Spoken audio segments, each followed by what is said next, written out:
प्रश्न 1, गुप्त साम्राज्य का संस्थापक कौन था? ए चंद्रगुप्त प्रथम, बी समुद्रगुप्त, सी कुमारगुप्त, डी स्कंदगुप्त। उत्तर ए चंद्रगुप्त प्रथम।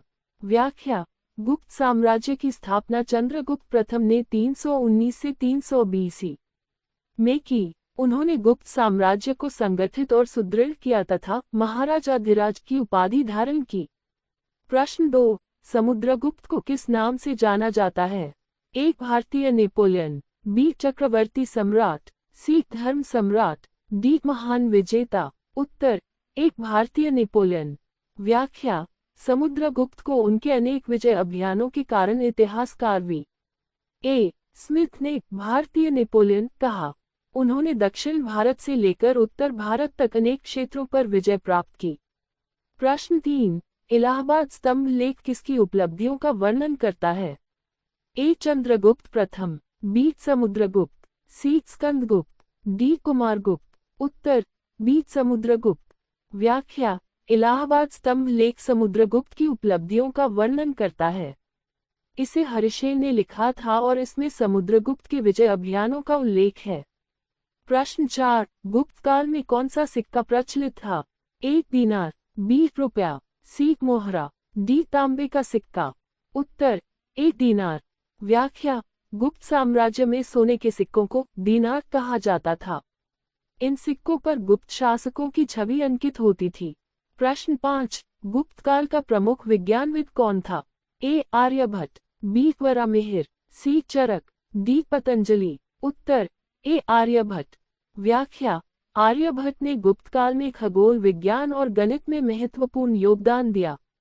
उनकी कृति आर्यभट्टीय प्रसिद्ध है। प्रश्न 6, गुप्त काल के किस सम्राट ने हुनों को पराजित किया था? ए समुद्रगुप्त, बी स्कंदगुप्त, सी कुमारगुप्त, डी चंद्रगुप्त द्वितीय। उत्तर बी स्कंदगुप्त। व्याख्या, स्कंदगुप्त ने 455 में हुनों के आक्रमण को विफल कर दिया। यह उनकी सबसे बड़ी उपलब्धि मानी जाती है। प्रश्न 7, गुप्त साम्राज्य के किस शासक को साकारी कहा जाता है? ए समुद्रगुप्त, बी चंद्रगुप्त द्वितीय, सी स्कंदगुप्त, डी कुमारगुप्त। उत्तर बी चंद्रगुप्त द्वितीय। व्याख्या, चंद्रगुप्त द्वितीय को साकारी कहा जाता है क्योंकि उन्होंने शक क्षत्रपों को हराकर पश्चिमी भारत को गुप्त साम्राज्य में शामिल किया। प्रश्न 8, गुप्त साम्राज्य की राजधानी कौन सी थी? ए पाटलिपुत्र, बी कन्नौज, सी उज्जैन, डी प्रयाग। उत्तर ए पाटलिपुत्र। व्याख्या, गुप्त साम्राज्य की प्रारंभिक राजधानी पाटलिपुत्र थी। बाद में उज्जैन और प्रयाग भी प्रशासनिक केंद्र बने। प्रश्न 9, गुप्त काल का प्रमुख साहित्यिक ग्रंथ कौन सा है? ए कामसूत्र, बी अभिज्ञान शाकुंतलम, सी अर्थशास्त्र, डी ऋग्वेद। उत्तर बी अभिज्ञान शाकुंतलम। व्याख्या, कालिदास द्वारा रचित अभिज्ञान शाकुंतलम गुप्त काल की महान साहित्यिक कृति है। इसे संस्कृत साहित्य का अमूल्य रत्न माना जाता है। प्रश्न 10, गुप्त काल में किस धर्म का अधिक प्रभाव था? ए बौद्ध धर्म, बी जैन धर्म, सी वैदिक धर्म, डी इस्लाम। उत्तर सी वैदिक धर्म। व्याख्या, गुप्त काल में वैदिक धर्म का पुनरुत्थान हुआ। ब्राह्मणवाद और हिंदू धर्म की परंपराएं मजबूत हुईं। हालांकि बौद्ध और जैन धर्म का भी सम्मान था। प्रश्न 11, चंद्रगुप्त द्वितीय को किस नाम से भी जाना जाता है? ए विक्रमादित्य, बी अशोक, सी समुद्रगुप्त, डी स्कंदगुप्त। उत्तर ए विक्रमादित्य। व्याख्या, चंद्रगुप्त द्वितीय को उनकी महान प्रशासनिक और सांस्कृतिक उपलब्धियों के कारण विक्रमादित्य की उपाधि दी गई। प्रश्न 12, गुप्त साम्राज्य में नालंदा विश्वविद्यालय की स्थापना किसने की? ए समुद्रगुप्त, बी कुमारगुप्त प्रथम, सी स्कंदगुप्त, डी चंद्रगुप्त द्वितीय। उत्तर बी कुमारगुप्त प्रथम। व्याख्या, कुमारगुप्त प्रथम ने नालंदा विश्वविद्यालय की स्थापना की, जो प्राचीन भारत का प्रमुख शिक्षा केंद्र था। प्रश्न 13, गुप्त काल में चित्रकला और मूर्तिकला के लिए प्रसिद्ध स्थान कौन सा है? ए अजंता, बी सांची, सी एलिफेंटा, डी अमरावती। उत्तर ए अजंता। व्याख्या, गुप्त काल में अजंता की गुफाएं चित्रकला और मूर्तिकला के लिए प्रसिद्ध थीं। इनमें भगवान बुद्ध के जीवन के विभिन्न प्रसंगों का चित्रण है। प्रश्न 14, गुप्त काल के प्रमुख कवि कौन थे?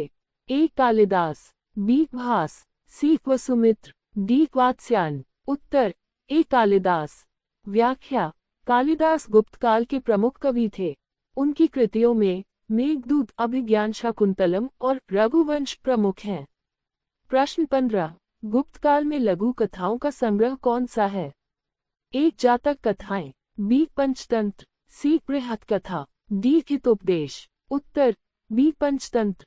व्याख्या: पंचतंत्र, जिसमें नैतिक शिक्षाओं के लिए लघु कथाएं शामिल हैं, गुप्त काल में रचित महत्वपूर्ण ग्रंथ है। प्रश्न 16, गुप्त काल में किस प्रकार की प्रशासनिक प्रणाली थी? ए केंद्रीकृत, बी विकेंद्रीकृत, सी गणराज्य, डी संघात्मक। उत्तर ए केंद्रीकृत। व्याख्या: गुप्त साम्राज्य में केंद्रीकृत प्रशासन था, लेकिन स्थानीय शासन के लिए अधिकारी नियुक्त किए जाते थे। प्रश्न 17, गुप्त काल में भूमि की नाप तौल के लिए किस प्रणाली का उपयोग किया जाता था? ए कर्मभोग, बी करचक्र, सी भूमिचक्र, डी क्विंसती प्रणाली। उत्तर डी क्विंसती प्रणाली। व्याख्या: गुप्त काल में भूमि की नाप तौल विंसती प्रणाली के आधार पर होती थी, जिसमें 20 इकाइयों का उपयोग होता था। प्रश्न 18, गुप्त काल में व्यापार और वाणिज्य का प्रमुख केंद्र कौन सा था? ए पाटलिपुत्र, बी ताम्रलिप्ति, सी उज्जैन, डी कांची। उत्तर बी ताम्रलिप्ति। व्याख्या: ताम्रलिप्ति गुप्त काल का प्रमुख बंदरगाह और व्यापारिक केंद्र था। यहाँ से समुद्री व्यापार होता था। प्रश्न 19, गुप्त काल में ब्राह्मणों को दी जाने वाली भूमि को क्या कहा जाता था? ए करमुक्त भूमि, बी प्रमदेय भूमि, सी आग्रहारा भूमि, डी राजा भूमि। उत्तर सी आग्रहारा भूमि। व्याख्या: गुप्त काल में ब्राह्मणों को दान में दी जाने वाली भूमि को आग्रहारा भूमि कहा जाता था। ये भूमि कर मुक्त होती थी। प्रश्न 20, आर्यभट्टीय ग्रंथ में किस विषय का वर्णन किया गया है? ए चिकित्सा, बी गणित और खगोल शास्त्र, सी राजनीति, डी दर्शन। उत्तर बी गणित और खगोल शास्त्र।